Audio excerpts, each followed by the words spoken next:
Last time, I told you the best Child in Time is not on Made in Japan. A lot of you had feelings about that. So here's Highway Star, and this time, the best version is exactly the one you think. It's made in Japan. But stay with me, because the obvious answer and the right answer being the same thing is the whole story here.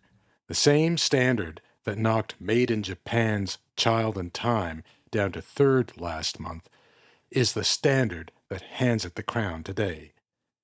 And I'm making that case on the exact anniversary of the night it was recorded. Well, I'm going to upload this on the 16th. In any case, I'm recording this a couple days before.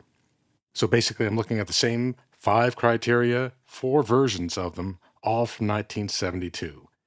Here's why the Sacred Cow earns it this time, and why nothing else after 72 even made the list.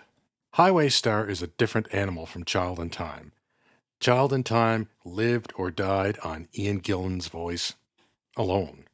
Highway Star lives or dies on the whole band locking into one relentless forward drive. And it was written on a tour bus, so it's meant to move like one. It needs Gillan's percussive phrasing biting down on the beat, Pace and Glover pushing from behind, and then those 2 solos, John and Ritchie, that take a fast rocker into something bigger. When all 5 push at once, it's Deep Purple's definition of explosive, which is exactly why the live versions are worth comparing. This is a song about a band at full gallop, and some nights they galloped harder than others. Same rules as last time. I scored these on vocals, guitar, organ, rhythm, and pure enjoyment. Top 4 today, plus the winner's defense. And yes, I left every version after 1972 off the list, on purpose.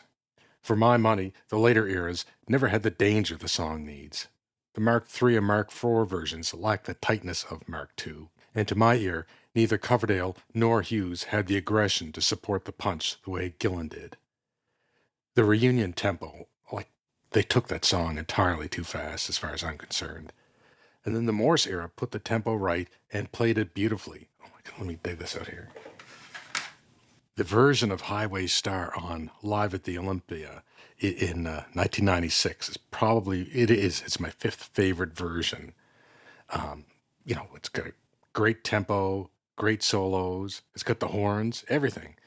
But that edge of danger was gone. Immaculate isn't quite the same as dangerous. So starting out at number 4 is the studio original. This is the template. What is there to say? This is the version that taught everyone the song. And crucially, the organ and guitar solos are already here.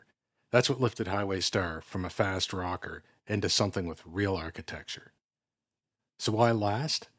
Because for all its perfection, it doesn't quite capture the live feel that's essential to the vibe. It was written on a tour bus, and it's meant to have that rolling, slightly out of breath energy. And the studio, by its nature, buttons that down. It's the blueprint. The next 3 are, the building. Speaking of number 3, In Concert, 1972. This came out recently again on the 50th anniversary deluxe edition of Machine Head, remastered. And this one has got a great swing and power that sits right along the Made in Japan version. The band is locked in and driving. So why not higher? 2 reasons.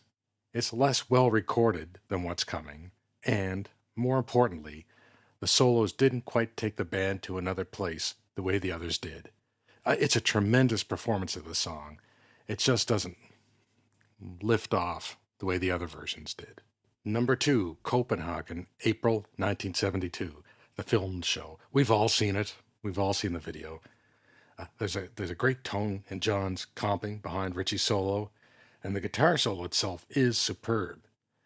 Because of the film's mono source, it sounds a little thin, but that same source makes the drums sound absolutely thumping, so it cuts both ways.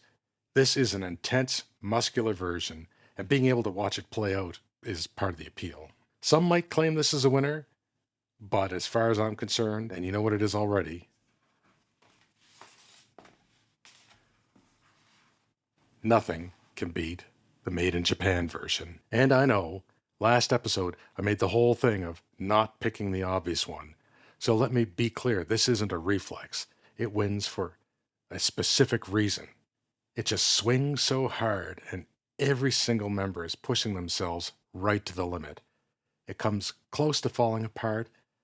You can hear 5 players at the absolute edge of control, and it holds together just long enough to reach the end. That's the thing none of the others have. The studio version is too composed to risk it. The BBC version takes swings but stays safely on the rails. Copenhagen is intense, but the solos don't really fully transcend. Made in Japan is the one where the band plays at the edge of collapse and survives, and the danger is exactly what Highway Star was built for. Last time, the same taste of mine, risk over polish, which is why Made in Japan came third on Child in Time. Stockholm simply dared more. This time, Made in Japan is the one daring the most. Same standard, but opposite results. So that's how it earns the crown. So that's the rematch. Made in Japan takes Highway Star. Now, if you think I'm wrong, tell me. Tell me the Copenhagen film should have won, or tell me just I'm out of my mind for throwing out every version after 1972. Did I rob the Morris era? Is there a reunion take that earns a spot? Make the case. And name the song that goes under the microscope next. If you're new here, this is the best version of Deep Purple songs. Every version that matters is ranked. Episode on Child in Time is right there. Subscribe and pick a side. Have a great day.